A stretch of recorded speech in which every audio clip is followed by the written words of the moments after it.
Indiana Jones and the Great Circle is not only the best Indiana Jones game that has ever been made, it's also one of the best adventure games ever made. It's on one level with games such as Uncharted or the Tomb Raider series. At the same time, it stays true to the original movies, especially when it comes to the voice acting. Troy Baker genuinely sounds like a young Harrison Ford, and when playing you'll forget that it's not Ford doing the voice here.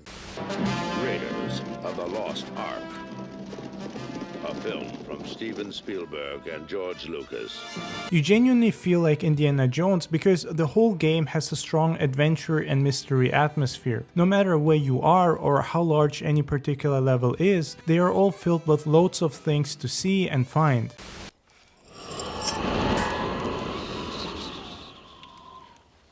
That happens a lot around here.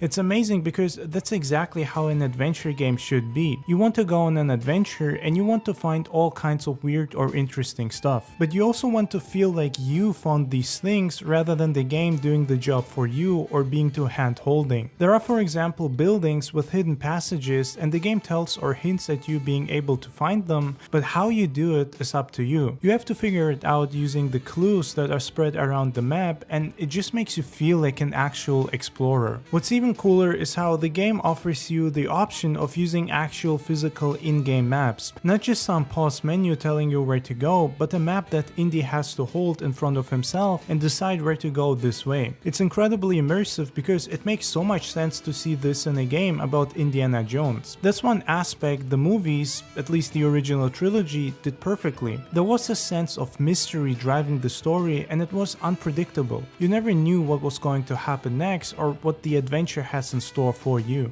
You know how to fly, don't you? No. Do you? Oh no. Because of how well designed each map is and how stacked full of details they are, it's almost impossible to play the game without taking it slow and looking through every possible corner. At least you'd be making yourself a huge disservice because Indy himself would have likely behaved that way. The game rewards this exploration as, aside from generally amazingly designed and cinematic set pieces, the game also offers plenty of collectibles. Collectibles that not only look great but also offer extra information, lore, or are simply Easter eggs or references to the movies, in particular the 80s trilogy. There are moments, especially early on, that even have a certain creepy and horror vibe that is very reminiscent of horror movies from the 1930s.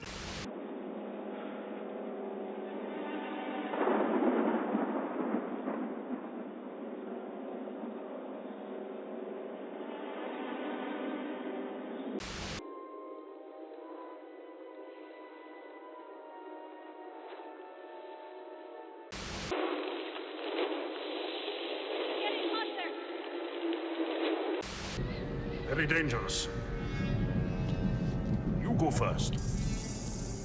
The fact that the game takes place in the 1930s makes it also very unique as, unfortunately, there aren't that many games set within this time period. Recent years haven't seen a lot of period pieces be released in general, so it's amazing that The Great Circle does its best to bring that decade back to life. Most of my time playing, I was stopping just to take in the views or architecture. In a way, it almost feels like a mix between virtual tourism and time travel. There are so many references to events happening during that time, and you can find a lot of newspaper clippings with articles written on various world events, some of which also directly relate to other Indiana Jones movies and some that relate to the events in the game. The developers clearly poured a lot of effort into this, and despite the game not being a role-playing game, I was constantly feeling like Indiana Jones and role-playing him in my head.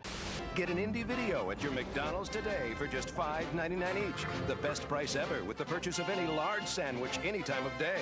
Collect all three. Just stop by McDonald's and ask for today's video. One of the things that's also great is how there are always multiple passages in each map and different ways of how you can get by. It actually has a certain Dishonored feeling, and when I was playing I was constantly reminded of Dishonored to a point where The Great Circle made me want to replay the Dishonored games. Elements such as you having to either kill or knock out your enemies and then hide their bodies to avoid detection, noise being an important factor, and just how much detailed extra stuff is lying around the world. Plenty of notes, books, or magazines that give you extra information, abilities, or just nice collectibles.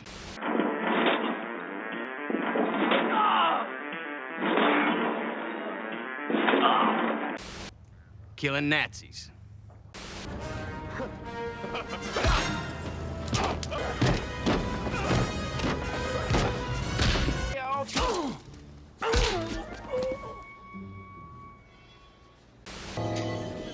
Nazis. I hate these guys. The levels are made in a way that offers you multiple passages, and it's not just something as simple as simply walking past the guards. Sometimes you have to first do multiple steps to get into certain areas, and you can easily miss them, just like in Dishonored. This is great because it adds replayability and makes you wonder what else you've missed.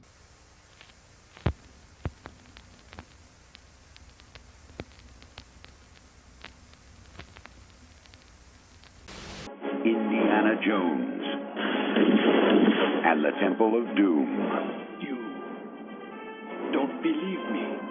The aesthetic of Indiana Jones and the Great Circle is genuinely one of the best and most important parts of the game. It's faithful to the look the movies had, and it captures the feeling of being indie and exploring mysterious places perfectly. And I think that's really the most important aspect of the game, the mystery and how the game presents it. You want to feel like you're somewhere you shouldn't be and that there is danger around every corner or step, which is in line with the movies, as Indy is constantly getting into trouble or causing chaos.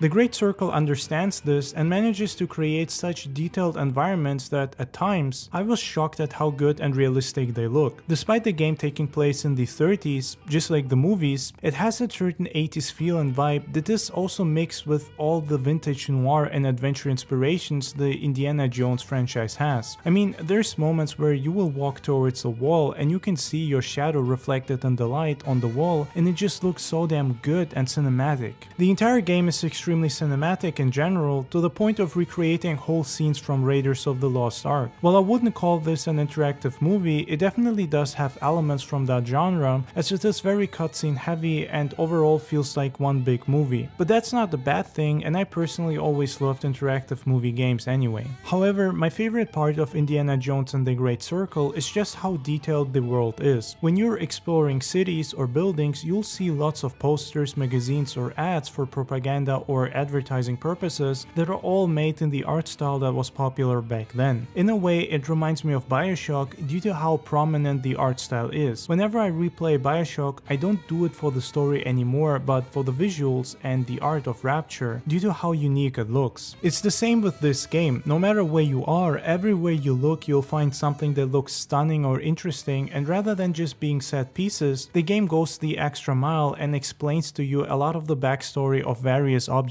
And when it doesn't, the world will explain itself due to the way buildings and levels are designed. This game is the best Indiana Jones game that was ever made so far. None of the other games come even close to this level of immersion and attention to details. Bearing flaming swords, guarding the gate. Another forge, Dr. Jones.